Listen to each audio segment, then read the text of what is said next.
Tifosi de la Roma Internet, buongiorno, j'espère que vous allez bien ce lendemain de match Shakhtar Donetsk, AS Roma 2-1 pour la Roma qui confirme ses huitièmes de finale et qui se qualifie en quart de finale d'Europa League. C'est magnifique, ça faisait belle lurette qu'on n'avait pas été aussi loin en Europa League, ça remonte, oulala, les ancêtres.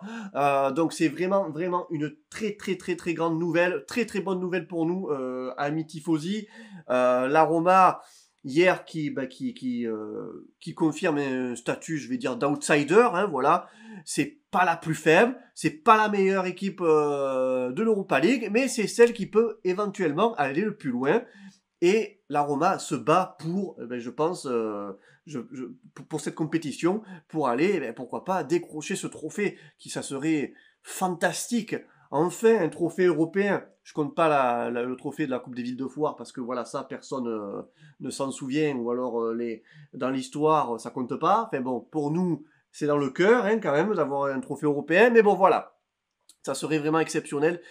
Cette année, pourquoi pas de créer l'exploit avec cette Europa League et du coup de pouvoir après retourner du coup en Ligue des Champions l'année prochaine en se qualifiant par cette voie-là.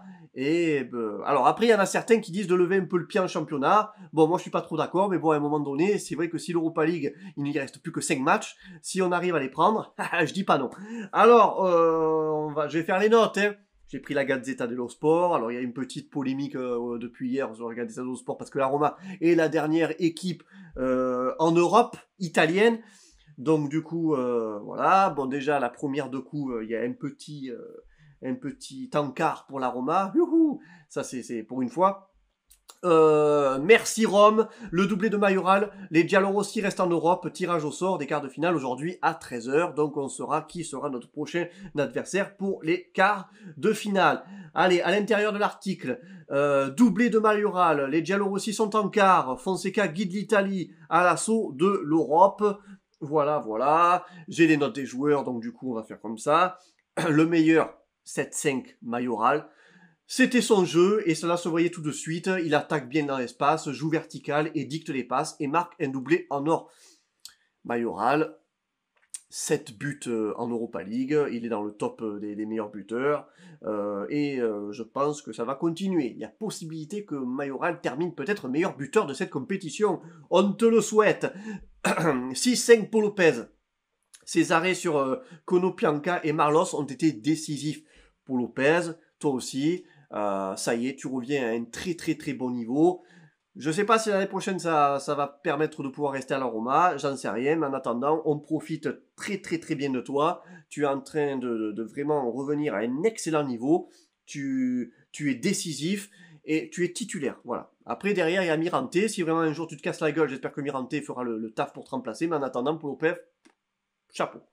Ibanez 6 souffre énormément de Salomon, mais est atténué par les 2 coups pris à la tête, sorti à la mi-temps. Ibanez, il a fait le taf. Mancini 6, jeu diligent, toujours correct sur son placement.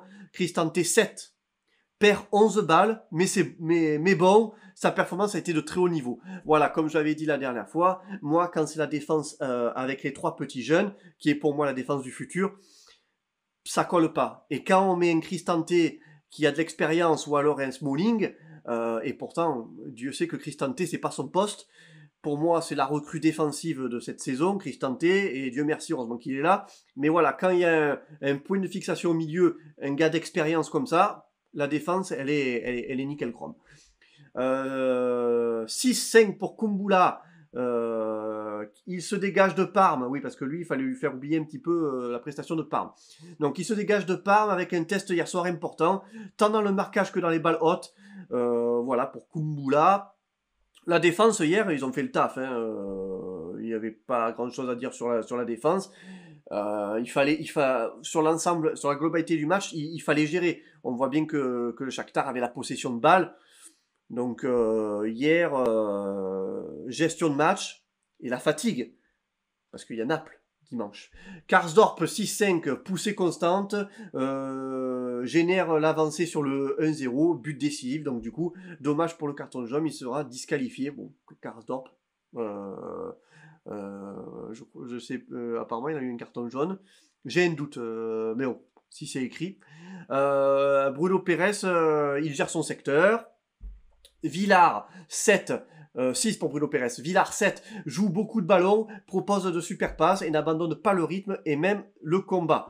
Voilà pour Villar. Bon, mais rien à dire avec le duo Diawara 6-5, apporte un équilibre au milieu de terrain et sans jamais souffrir. Bon, ben voilà, ils ont fait le taf. Hein. Peut-être Diawara un peu moins en vue sur ce match-là, mais bon, on va pas chipoter. Hein. 6-5 Pellegrini, bon impact sur le jeu, il apporte tout de suite de la qualité. Voilà, Pellegrini. 6-5 Spinazzola, beaucoup d'initiatives sur le flanc gauche, dont un où il aurait pu peut-être marquer. Spinazzola, j'espère que toi tu seras pas cramé pour dimanche. Calafiori, le retour, n'a pas joué depuis 3 mois. Retour en confiance, voilà pour Calafiori. Alors j'ai vu certains qui n'étaient pas très contents de sa prestation. Il revient, hein, donc on va pas le brusquer. Carles Pérez, 7, confirme l'impression de Parme, il est en bonne forme, et là ça se voit dans ses dribbles, ses gestes, il aide pour le 2-1. Carles Pérez, une 5 Espagnols hier sur le terrain, c'était très caliente, muchacho, donc ça fait plaisir, et en plus ce sont des joueurs assez techniques. Pedro, 6-5, petit pas en avant pour Pedro. Alors hier, Pedro il s'est fait incendier. C'est vrai que ouais, je peux comprendre que certains en ont marre des prestations de Pedro, où il lui manque ce dernier geste, ce dernier truc pour débloquer la situation qu'il a perdu, Pedro. Il a perdu sa patte. Donc j'espère vraiment qu'il va pouvoir revenir. Je ne l'enterre pas, moi, Pedro. Il a encore ma confiance. Mais c'est sûr que si ça dure comme ça jusqu'à la fin de l'année, Pedro va falloir prendre des décisions. 7-5, Fonseca, parfait, enlève la profondeur au Shakhtar et leur fait mal sur les transitions. Voilà pour les notes des joueurs. Moi, écoutez, je suis satisfait de ce que j'ai vu. Il fallait pas s'attendre à un match de merveille, de technique, d'exception, de spectacle, de tout ce que vous voulez. Enfin, on se déplaçait en Ukraine. C'est un voyage très très compliqué, hein. L'Ukraine c'est pas à côté. Il y a le retour, donc ils vont arriver là ils doivent être peut-être dans l'avion. Ils vont arriver vers midi, entraînement cet après-midi, entraînement demain, dimanche Naples. Il fallait être dans la gestion et en plus de ça ils vont en Ukraine et ils gagnent. Donc voilà, voilà, ils ont fait une très très très bonne gestion. J'espère qu'ils seront pas fatigués parce que Naples dimanche c'est du costaud. Eux ils ont eu une semaine de préparation, donc on sait que ça va être très, très compliqué. Naples, c'est pas simple quand on reçoit Naples, le derby del Sol. Donc j'espère vraiment que la Roma, si on fait un nul sur ce match, franchement. Moi, je signe de suite parce que le but, c'est de ne pas perdre énormément de points et surtout de ne pas se prendre une branlée parce que. Mais bon, après, qu'est-ce que vous voulez 2 jours même pas 2 jours de préparation. Voilà, c'est maintenant. Donc très content de cette Europa League. La Roma, donc dernière équipe italienne encore en Europe. Et puis, moi, il y a encore une phrase qui m'a marqué de Team Serie A lundi dernier, où il avait dit la Roma est une équipe calibrée pour l'Europe et pas pour la Serie A. Et ça se voit, je pense que ça se ressent. Alors c'est vrai qu'après l'Europe, t'as pas forcément 50 000 matchs à jouer, tu te concentres vraiment sur... Mais voilà, Fonseca est adapté à l'Europe et il a du mal à s'adapter à l'Italie. Donc moi, franchement, si Fonseca peut nous amener le plus loin possible en Europa League, franchement, chapeau, on lui tirera notre chapeau. Mais bon, faut pas s'emballer.